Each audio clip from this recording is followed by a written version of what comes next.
mikir panjang buat kebahagiaan dunia akhirat kita, maka nggak ada kata terlambat buat minta ampun kepada Allah Subhanahu wa taala. Di antaranya juga yang Allah nggak akan dapat keberkahan malam nisfu Sya'ban siapa? Qatilun nafas, orang yang ngebunuh orang lain.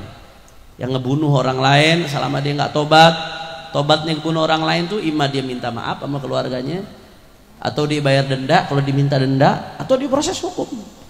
Diproses hukum kalau dalam Islam dihukum mati, kalau dihukum negara kita dipenjara seumur hidup 20 tahun atau hukuman mati juga, tergantung nanti saudara. Itu baru diampuni sama Allah Ta'ala tuh saudara. Cara tobatnya orang ngebunuh seperti itu, selain istighfar minta ampun seperti itu. Kemudian diantara yang gak akan dapat ampunan Allah Subhanahu wa Ta'ala di malam nisfu Sya'ban siapa? Qati'ur rahim, orang yang mutusin tali silaturahmi. Serem saudara, nggak mandang siapapun dia, mau ulama kek, mau ustadz kek, mau pejabat kek, mau habib, mau cucu nabi, mau bukan siapapun, Nabi nggak mengecualikan. Bahkan yang ngomong cucu Nabi langsung, Imam Ali Zainal Abidin, imamnya Ahlul Bait saudara. Imam Ali Zainal Abidin mengatakan apa? Qati'ur rahim mal'unun fi thalathati mawadhi'a minal kitab. Orang yang mutusin tali silaturahmi Allah laknat di 3 titik dalam Al-Quran saudara. Sampai 3 ayat yang menyatakan orang mutusin tali silaturahmi dilaknat. Ini yang ngomong cucu Nabi langsung, Al-Imam Ali Zainal Abidin ibn al-Imam Husain ibn Imam Ali bin Abi Thalib wa Fatimah Zahra bintu Rasulullah sallallahu alaihi wa sallam. Bahkan dalam satu riwayat disebutkan qati'ur rahim mal'unun walau mata fi jawfil Ka'bah. Orang yang mutusin tali silaturahmi entah karena alasan apa, karena alasan duit kah, karena alasan emosi kah, karena alasan ego kah, dan lain sebagainya. Itu andai kata dia mati di perut Ka'bah lagi, jangankan mati di Kampung Baru saudara, mati di perut Ka'bah lagi, di tengah-tengah Ka'bah, dia nggak dapat rahmatnya Allah Subhanahu wa Ta'ala, karena dia mutusin apa yang diperintahkan oleh Allah untuk disambung. Makanya kadang-kadang coba anak-anak jangan ada yang ngobrol, anak-anak jangan bersuara, yang di samping anak-anak bisa ikut menenangkan anak-anak kita. Makanya ikhwan, kadang-kadang kita mesti mikir, ya Allah, apa sih ego yang mesti kita pertahankan sehingga kita rela nggak dapat rahmat Allah, tetap kagak mau tegur-teguran, kadang-kadang misanan, kadang-kadang ponakan sama paman, kadang-kadang anak sama bapak, kadang-kadang adik sama kakak. Apa ego yang dipertahankan tuh apa? Sampai rela nggak dapat rahmat Allah, sampai rela kehilangan momen-momen seperti nisfu Sya'ban, Ramadan, rela tuh demi mempertahankan egonya, demi mempertahankan hawa nafsunya.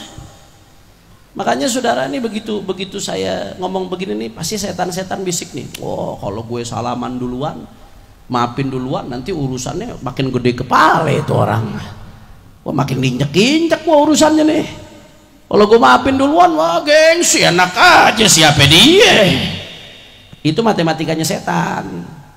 Kalau matematikanya orang soleh nggak begitu. Kalau matematikanya orang soleh mau bodoh amat, orang mau bilang apa, mau dibilang gue nggak ada harga diri kek, mau dibilang gue nggak punya gengsi kek, mau dibilang gue bodoh amat, yang penting gue dapat rahmat Allah. Makanya kata Rasulullah SAW, laisal wasil bil mukafi. Orang yang dapat pahala nyambung silaturahmi itu bukan yang orang baik dibalas baik. Kalau orang baik dibalas baik, wajar apa kagak? Itu emang udah sewajarnya. Orang berakal itu kebaikan pasti dibalas kebaikan. Bukan yang orang lembut dibalas lembut, senyum dibalas senyum, itu wajar.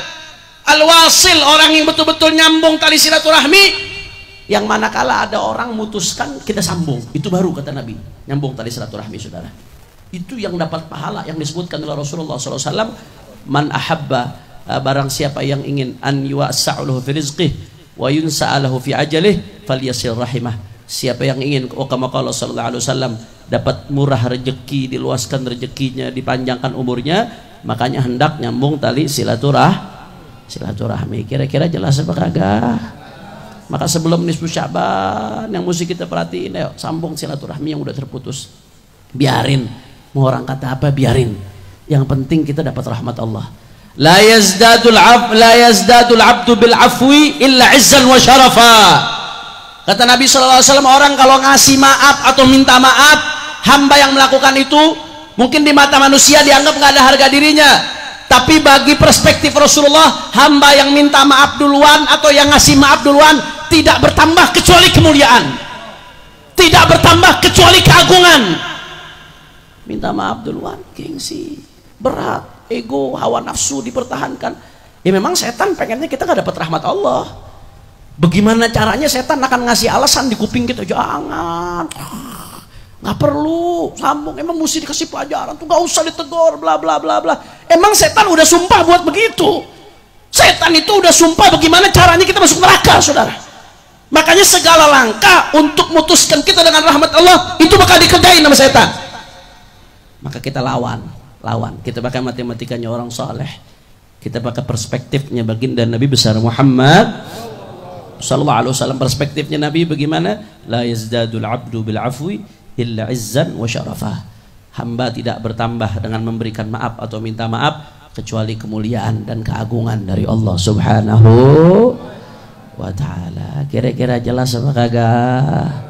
Termasuk diantaranya hamba-hamba yang Allah haramkan dari keberkahan malam Lailatul Qadar, al-musyahin. Siapa itu musyahin? Munafiqun syirrirun yab'atsu syiqaq wa yuqidu naral adawati bainal mutahabbin. Kata Abu Yazid Muhammad bin Ali al-Maliki, yang dimaksud dengan musyahin adalah orang-orang munafik yang syirir, yang bengis, yab'atsu syiqaq, yang kerjaannya menebar perpecahan, wa yuqidu naral adawati bainal mutahabbin, yang kerjaannya menyulut api permusuhan di antara orang-orang yang saling cinta karena Allah Subhanahu. Hati-hati ikhwan. Muslim sama muslim diadu domba. Kadang-kadang gara-gara beda majelis, saling nggak seneng, saling gedek satu sama lain. Majelis itu sarana buat nyampein kita kepada ridho Allah, tujuannya Allah. Kalau tujuannya sama-sama Allah, kenapa saling gedek? Lu ngaji apaan sampai benci sama sesama muslim? Koreksi itu materi ngaji ente kalau sampai benci sesama muslim. Kecuali al-bughdhu fillah, benci sama kemaksiatan. Karena faktor maksiatnya, karena faktor kezalimannya, itu diajarin Nabi, al-bughdhu fillah wal hubbu fillah min ubthaqi ural iman, kata Rasulullah SAW. Tapi gara-gara urusan sentimen, gara-gara urusan fanatisme kelompok, gara-gara urusan-urusan yang nggak dibenarkan oleh syariat, terus mandang saudaranya dengan kebencian. Ente ngaji apaan tong? Kok sampai bisa keluar majelis ngerasa diri sombong, mandang saudaranya dengan kebencian? Hati-hati. Apalagi kadang-kadang belakangan yang diadu domba habaib sama kiai. Ada orang kerjaan yang ngadu domba mulu habaib kiai, musyahin. Yang seperti itu perbuatan musyahin. Orang yang demen ngadu domba umat, ngadu domba sesama muslim yang mencintai karena Allah Subhanahu. Mari ayo kita sambut malam nisfu Sya'ban. Ya, jangan sampai, saya ingetin semuanya, ajak keluarga kita, sanak famili kita buat malam nisfu Sya'ban rame-rame kumpul. Kita baca Yasin, malamnya banyakin ibadah, banyakin minta sama Allah Subhanahu wa taala. Itu waktu yang istimewa, itu waktu yang mulia. Ini waktu-waktu yang merupakan Allah kasih kesempatan buat kita untuk menambal kekurangan kita yang udah begitu banyak sepanjang tahun, saudara. Mudah-mudahan insya Allah malam nisfu Sya'ban ini kita semua termasuk hamba-hamba yang mendapatkan rahmat Allah, mendapatkan ampunan Allah. Kita, orang tua kita, anak-anak kita, keluarga kita, pasangan kita, guru kita, sanak famili kita, orang-orang kita cintai.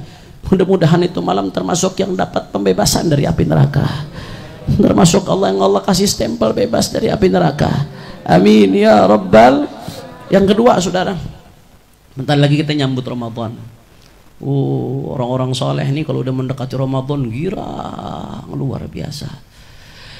La ilaha illallah. Ana jadi teringat, sering banget nih cerita Ana bawain, tapi memang ini layak untuk kita mendengarkan setiap mau Ramadan. Al-Habib al-Imam Abdullah bin Husain bin Tahir alaihi ridwanullah.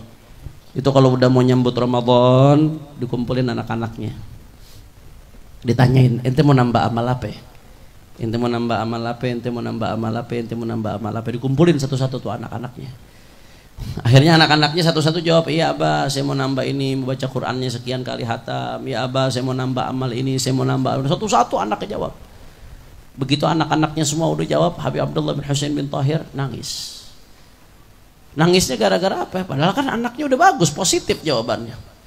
Ini nangisnya gara-gara apa? Anaknya nanya, wahai abah, bukankah kami sudah menjawab sesuai keinginanmu? Lantas kenapa engkau menangis? Kata Habib Abdullah bin Husain bin Tahir, iya aku nangis karena aku iri. Iri itu iri yang positif, ghibtah.